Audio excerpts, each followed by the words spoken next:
Welcome to the deep dive. Today, we're going to get into something really foundational.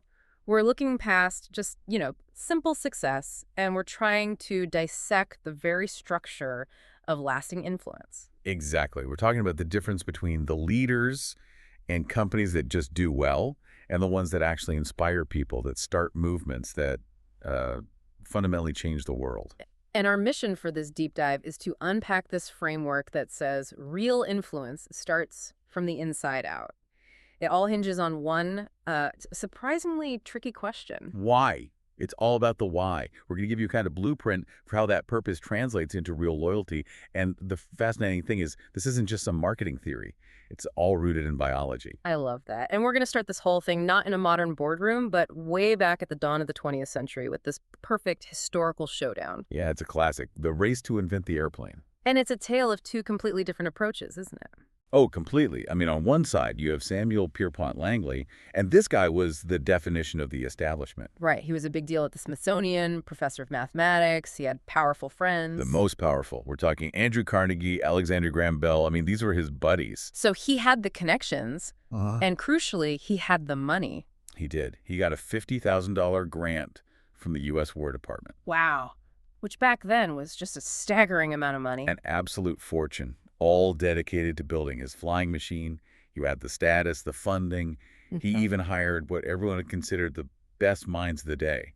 He had every single advantage in terms of, the what and the how. And yet, He failed. And not just quietly. I mean, spectacularly failed. After a bunch of really humiliating public attempts, the whole project was just written off as this expensive flop. a footnote. So then you have the competition, the Wright brothers. Orville and Wilbur. And they were the complete opposite.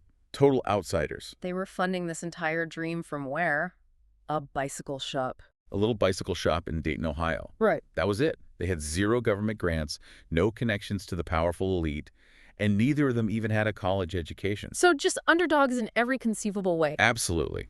But on December 17th, 1903, in Kitty Hawk, North Carolina, Yeah. they did it. They achieved powered flight. It was a short flight, just 59 seconds, but it was enough. It changed human history forever. So here's the big question then. If they're both going after the exact same goal, why did the team, with all the money, all the education, all the high-level support, why did they fail? And why did the bicycle mechanics succeed? It wasn't about effort, right? Mhm. Langley worked his tail off. Mm-hmm.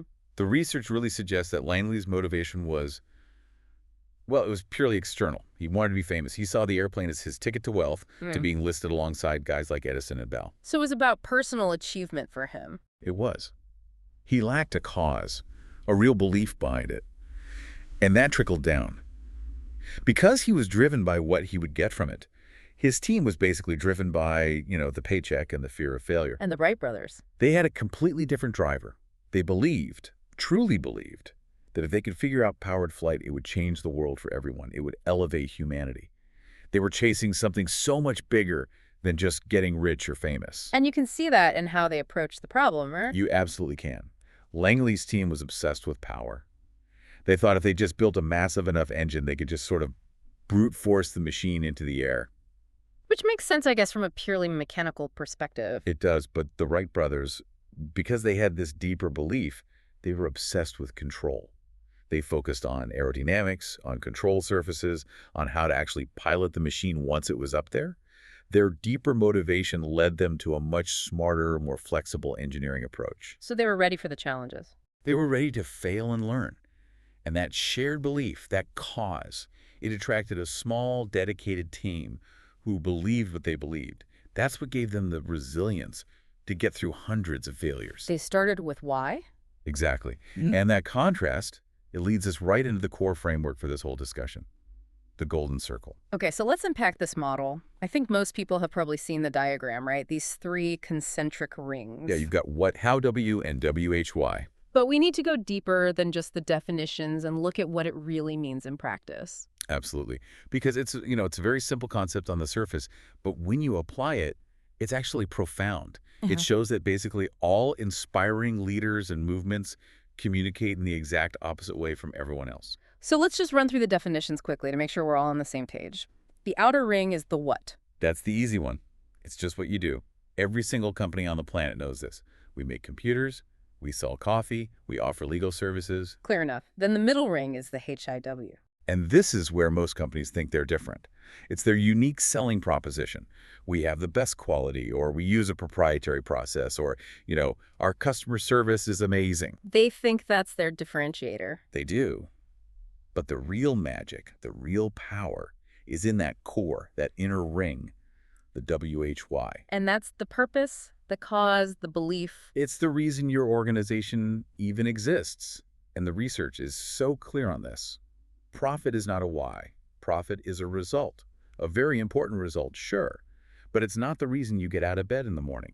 And very, very few companies can actually articulate this. So that brings us to the big pivot here, the direction you communicate in. Right. Most businesses, the vast majority, communicate from the outside in. They start with what they make, then they tell you how it's better, and then they kind of expect you to buy it. Which is logical. It makes rational sense. It's totally rational. But it only leads to transactions. It doesn't build loyalty. But the truly inspiring leaders, from the Wright brothers to someone like Dr. King, they do the complete opposite. They communicate from the inside out. They lead with the WHY. They tap into that deep sense of purpose first. And then the HOWs and the whats, Yeah. they just become the tangible proof of that cause. Let's use the classic example here, Apple. But let's really dig into it. If Apple talked like everyone else, outside in, what would that sound like? It would sound something like, we make great computers. They're beautifully designed and easy to use. Want to buy one? And that's fine, but it's not inspiring. Not at all. It's a transactional statement. But that's not what Apple does. Their message always starts with their WHY. Which is? To challenge the status quo, to empower the individual. Think different. That is their core, unshakable belief. So then all their products, whether it's a computer in the 80s or a phone in 2007. They're just the proof. They're the tangible expression of that belief. When they launched the iPod, they weren't just selling another MP3 player. They were challenging the entire music industry's model. They were empowering you, the user, to control your own music library. Which is thinking different in a whole new space. Exactly. And that's why you didn't buy it for the features, not really. You bought it because you bought into the belief system that Apple represented. And that's the difference between having one hit product and building an entire ecosystem of loyalty. And you can see this so clearly when you look at their competitors who got stuck in their what? The source material uses Dell as a great counterexample.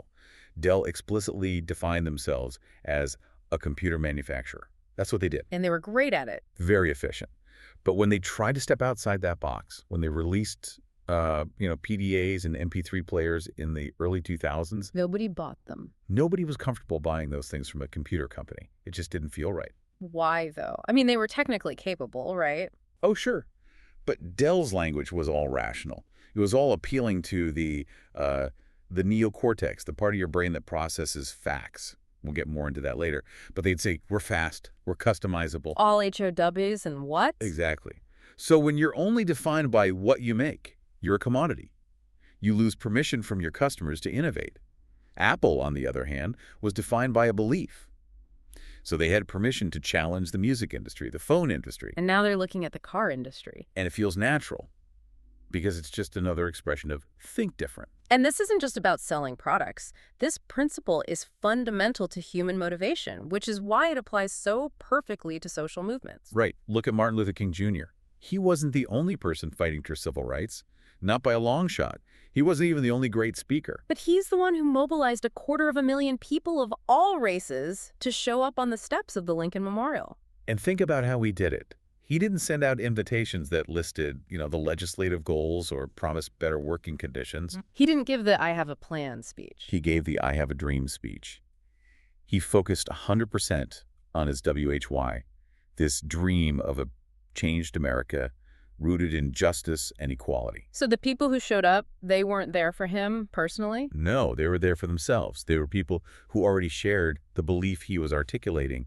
His words just gave that deep emotional feeling a voice and a symbol to rally around. So the power of starting with WHY is that you attract the people who already believe what you believe. That is the secret. That is the mechanism for building a movement. It goes way beyond external incentives.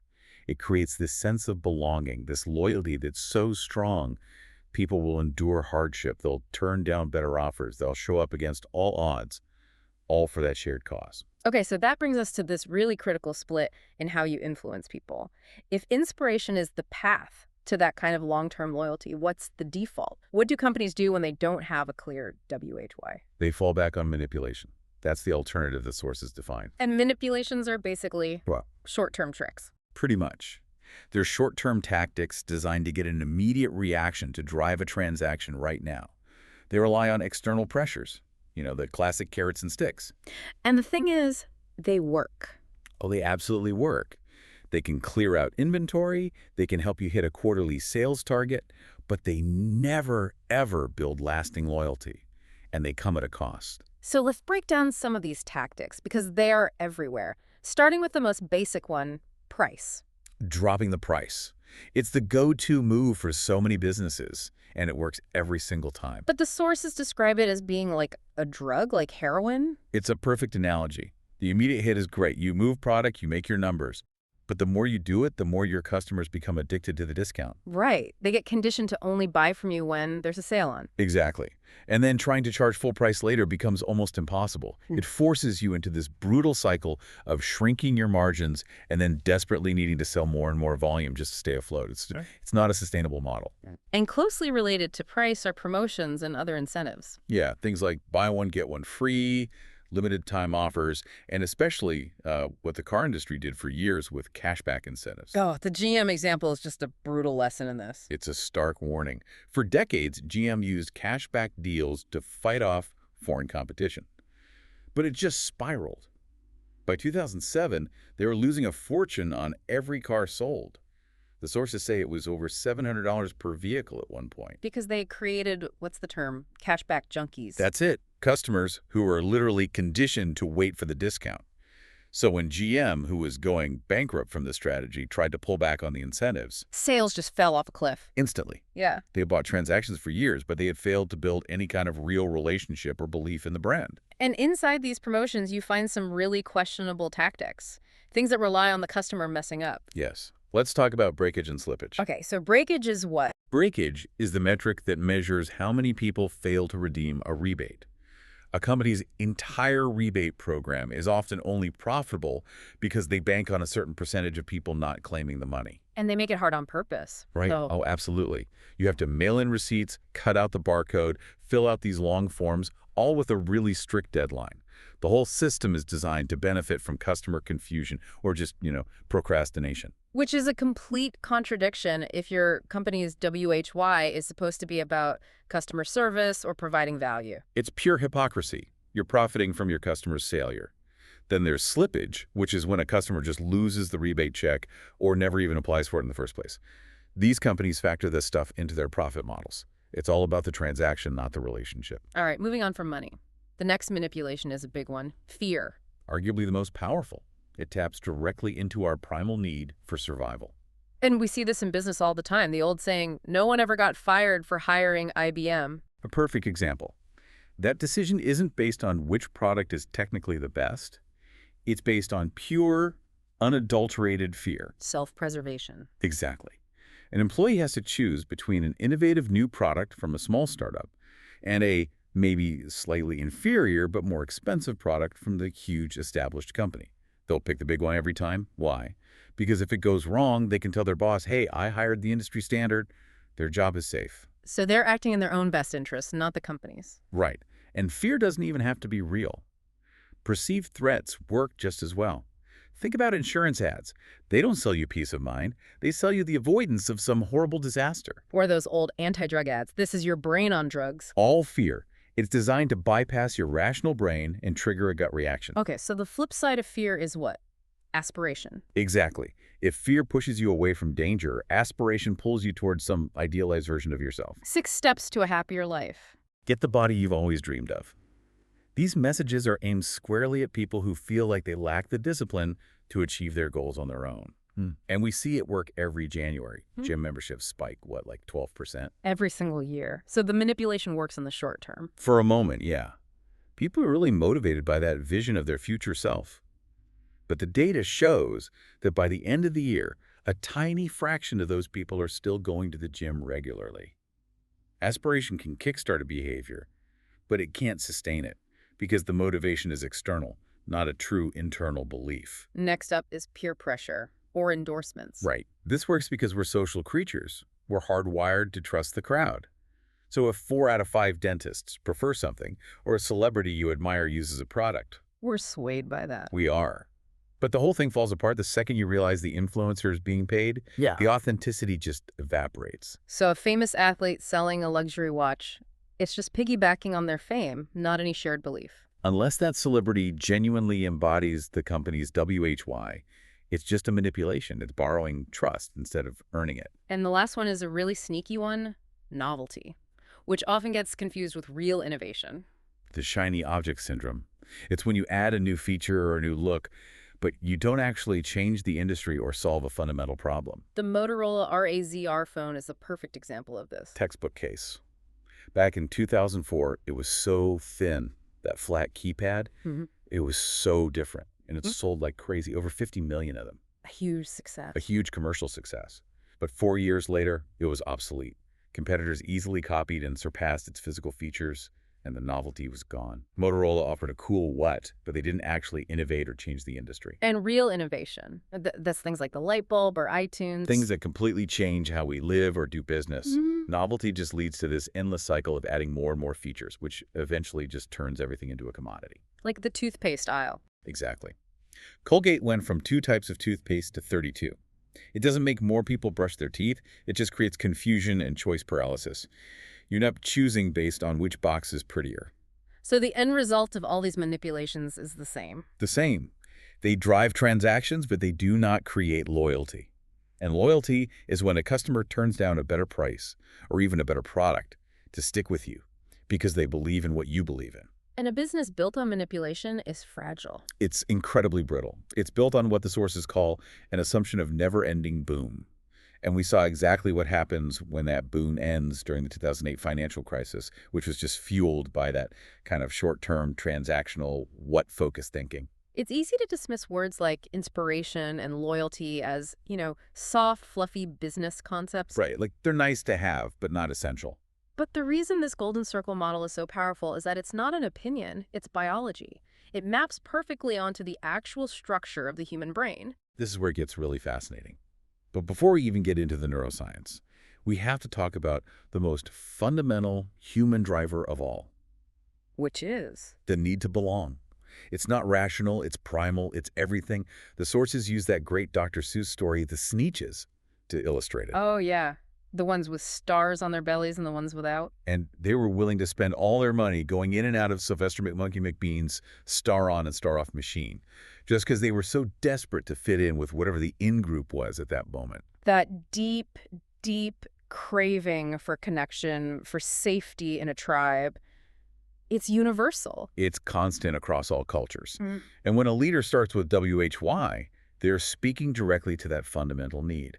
They're attracting people who share their values, creating a tribe. And we can literally map this onto the gray matter in our skulls. So let's break that down. The golden circle and the brain. How do they line up? Okay, so the 2 outer rings, the what and the how W, they correspond directly to our neocortex. Which is the newest part of our brain, evolutionarily speaking. Exactly. It's our rational, analytical brain. And crucially, the neocortex is responsible for language. It's the part that lets us process data, facts, figures, features. Okay, so what and how live in the rational language part of the brain? What about the WHY? The WHY corresponds to the limbic brain. This is the older, more primal part of the brain. It's responsible for all of our feelings, like trust and loyalty. It's responsible for all human behavior and all our decision-making. So that's where our gut feelings come from. That is literally where they come from. But here is the absolute key to this whole thing. The limbic brain has no capacity for language. Wait, say that again? The part of the brain that makes all the decisions can't talk. It can't form words. It can feel, but it can't verbalize those feelings. And that disconnect is everything. So when a company communicates from the outside in with all their whats and HOWs? They're talking to the neocortex. We get the facts. We can analyze the specs and the price. But that information doesn't inspire us to act. It doesn't build trust. But when a company starts with WHY, they're speaking directly to the limbic brain, the part that actually controls our behavior. That's why inspirational messages make us feel something and drive us to act. The decision is made emotionally, viscerally. It just feels right. And then, because that part of the brain can't talk, We use our neocortex, the language part, to what? To justify the decision we already made. To rationalize it. Here. Exactly. Hmm. We construct a logical argument using the facts and figures, the what's and how you, to explain a gut decision that was already made on an emotional level. Wow. That explains so much. Like when you ask someone why they love their spouse. Perfect example. They'll give you a list of features, right? She's funny, he's smart, she's kind. But none of those rational points actually capture the feeling of love itself. They're just using their neocortex to try and explain a deep limbic decision. And this is also why traditional market research can be so misleading. Fundamentally flawed. If you ask customers why they bought your product, they'll give you great logical-sounding answers. It had the fastest processor, it got the best reviews. All perfect neocortex rationalizations. But those are often just the evidence they're using to justify the real, nonverbal emotional reason they connected with your brand in the first place. They're not lying, they just biologically lack the tools to tell you the true why. And it also explains that feeling of stress when you're faced with too many choices and no clear WHY. That's the toothpaste aisle again. When you have to compare 32 different options based only on their features, it's exhausting. You have no emotional guideposts, no gut feeling to rely on. You're forced to make a purely rational decision, and it feels hard and often leaves you with doubt. But when a company speaks to your limbic brain, when they have a clear WHY that you believe in, The decision feels easy. It feels intuitive because you trust them. And trust is a feeling generated right there in the limbic system.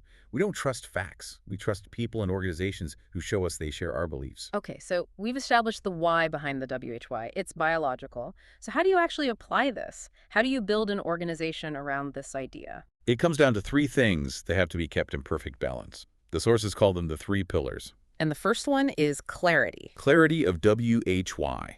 You have to know with absolute certainty what your purpose, your cause, your belief is. And this sounds obvious, but it's amazing how many leaders lose sight of this. They get distracted by the what, the money, the market share, and the original purpose gets fuzzy. So that's number one, clarity. What's number two? Discipline of HW.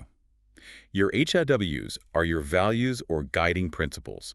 They're the specific actions you take to bring your cause to life. They have to be disciplined. Your systems, your culture, every process has to be a reflection of your WHY. They're the proof that you actually mean it. Exactly. Which leads to the third pillar. Consistency of what? Everything you say and do. Everything. Every product, every marketing campaign, every person you hire, it all has to be a tangible symbol of your WHY. If your whats are inconsistent, it screams inauthenticity. And nothing kills trust faster than saying you believe one thing and then doing another. And there's a company that has just nailed this for decades. Southwest Airlines. They are the champion example of this in action. Their WHY, right from the 1970s, was crystal clear. To be the champion for the common man. Right. They believed that flying shouldn't just be for rich business people, it should be for everyone. So they weren't competing against other airlines. Not really. They were competing against the car and the bus.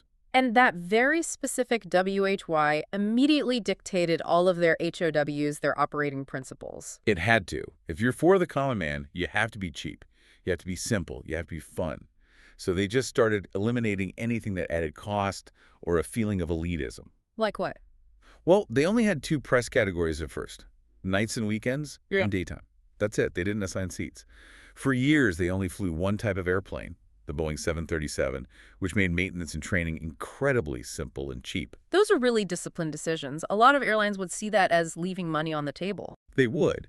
But for Southwest, those HOWs were non-negotiable because they were in service of their WHY. And their whats were just as consistent. Their advertising slogan, "You are now free to move about the country." That's not just a tagline. That is a statement of their cause. Personal freedom through affordable travel. Even their fun, slightly goofy employee culture was a what that proved their belief in making travel less stressful and more human. And the result of all that alignment was just fierce loyalty. Unbelievable loyalty. Stories of customers who could fly another airline for free on miles but would pay full price out of their own pocket to fly Southwest because they just believed in the company. And that's why they've been so profitable for so long, even when the rest of the industry was bleeding money after 9/11 or during oil crises. Their resilience comes directly from that structural clarity. It does. But maintaining that consistency, especially as you grow, requires a really effective filter for making decisions. And the source material has this brilliant metaphor for that. The celery test. The celery test. I love this. Imagine you go to a dinner party and you get all sorts of contradictory advice for your business. Someone says you should be selling M&Ms. Someone else says rice milk. Another person says Oreos, and a fourth says celery. All good advice, maybe, in isolation. But it's confusing. Now, if your WHY is, we only do things that are healthy, the decision becomes instant. You buy the celery and the rice milk. The M&Ms and Oreos are out. Immediately. You don't even have to think about it. And it's not just about what you reject. When you walk up to the checkout counter holding only celery and rice milk, everyone around you, other shoppers, the cashier knows exactly what you stand for without you having to say a word. So it's a filter that saves time and money because you're not wasting resources on things that contradict your core belief. And it ensures that your whats are always proving your WHY. Every decision, from product development to marketing to hiring, should pass the celery test. And you mentioned hiring. That's a huge one. The goal isn't just to hire people with skills. The what? The goal is to hire people who believe what you believe, the WHY.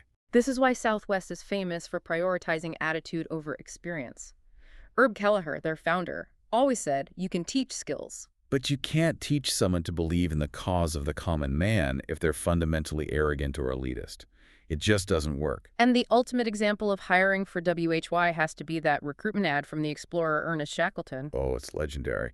For his Antarctic expedition, he didn't post a list of required skills like must know how to navigate by the stars. What did it say? It said, men wanted for hazardous journey, small wages, bitter cold, long months of complete darkness, constant danger, safe return doubtful, honor and recognition in case of success. Wow.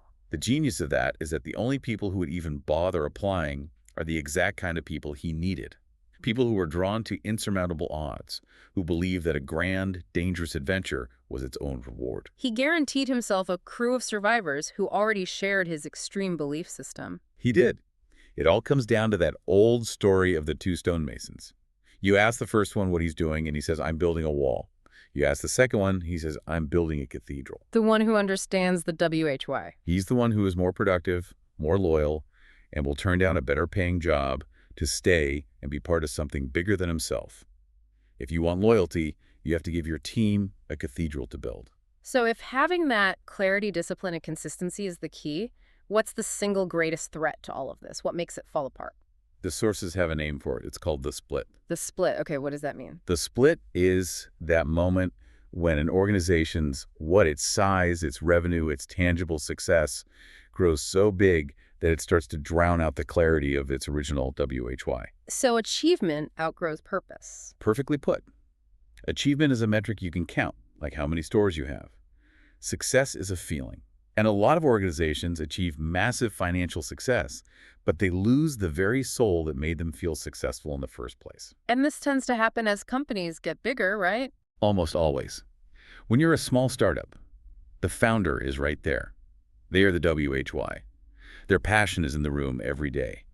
The message is clear because you can hear it directly from the source. But as the company grows, layers of management get added, bureaucracy creeps in. And the founder becomes this distant figure.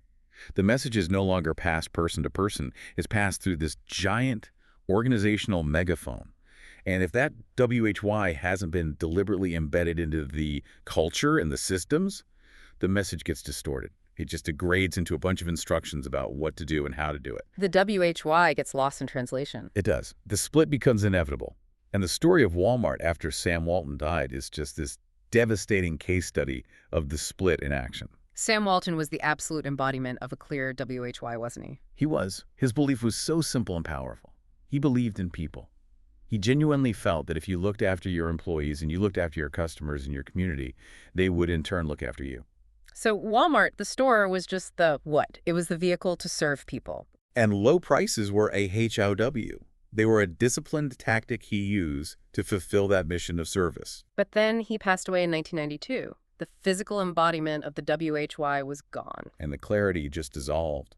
The company confused the how low prices with the WHY. The driving mission shifted from serving people to just being cheap. Efficiency at any cost. At any cost. They traded their inspiring cause for a manipulation price. The focus became all about margins, efficiency, maximizing profit, All what metrics? And that's when you started hearing all the stories about employee lawsuits and damage to local communities. Exactly. The human cost became immense. The ability to inspire loyalty, even within its own staff, just collapsed Yeah. because they forgot what Sam Walton believed. Which brings up the huge challenge of leadership succession, and there's a great visual for this, the cone metaphor. Yeah, this really clarifies the structure. Imagine the golden circle, but in 3 dimensions, like an upside-down cone or a pyramid. Okay, so a cone. At the very top point, you have the leader, the founder, the WHY guy. They provide the focus, the vision, the emotional connection. They're the limbic brain of the organization. And below them. Below them, you have the HO types. This is your COO, your senior managers, the people who are brilliant at building the systems and processes to make the vision a reality. Think Steve Wozniak, the brilliant engineer, to Steve Jobs' WHY guy vision. And the big, wide base of the cone is the what. That's the what. That's all the employees, the products, the marketing, the customers, the tangible output. Now, the problem happens when the WHY guy at the top leaves. The source of the inspiration is gone. It's gone. And if that WHY was never effectively institutionalized into the culture, if it only lived in that one person, the entire structure just kind of collapses in on itself. It becomes just a what-focused company. This is exactly what happened at Apple in 1985 when Jobs was forced out. Exactly.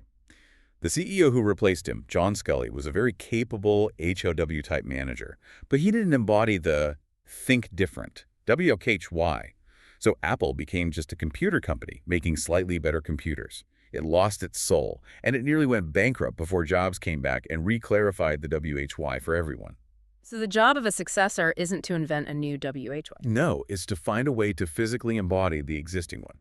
Their most important job is to be the new loudspeaker for the original message, to make sure everyone, especially the HOW types building the systems, never forgets the cause. The leader has to look outward to the world and be the symbol of the WHY. If they lose that focus, the split is guaranteed. So we've really laid out this fundamental difference between manipulation and inspiration. We have. Manipulations get you transactions, but they build a fragile business. Inspiration, because it's rooted in our biology and this deep need to belong, is what creates movements and fiercely loyal followers. As we wrap this up, I want to talk about competition, because this framework completely changes how you should think about it. The highest form of competition isn't against your rivals, it's against yourself. And there's this one final powerful story from the source material that just brings everything home. It's about a high school cross-country runner named Ben Coleman. And Ben has cerebral palsy. He does. Yeah. So his movement, his balance, it's severely affected. He falls down a lot during races. His knees knock together. He's always the slowest runner on his team. He has never, ever won a race. So by any external metric, he's not a successful runner. Others finish in 25 minutes. It takes him 45 minutes or more. But something incredible happens every single time he runs. What's that? The sources describe how Ben is the only runner who, when he falls down, other runners from the opposing teams will actually stop their own race to help him get back up. And he's the only runner who, as he approaches the finish line, long after everyone else is done, has a crowd of 100 people, teammates, opponents, coaches, parents, all running the final 100 yards with him, cheering him on. That's incredible. And the lesson there is just, it's so clear. It's so profound. When you compete against everyone else, nobody helps you. But Ben isn't competing against the other runners. He can't. He's competing against himself. He's competing against his own previous time. His WHY is pure, just to be better today than he was yesterday. Exactly. And because he is so clear on his internal purpose, everyone around him is inspired. They feel compelled to help him. They run alongside him not for a medal, but for the sake of his belief, his struggle. That's the new competition. What if every company, every person just showed up each day with the goal of being better than they were yesterday, focusing on their own WHY instead of trying to beat someone else? When your WHY is that clear, everyone who believes what you believe will want to stand with you. They'll want to help you up when you fall, all for the sake of that shared cause, that clarity, that discipline, that consistency.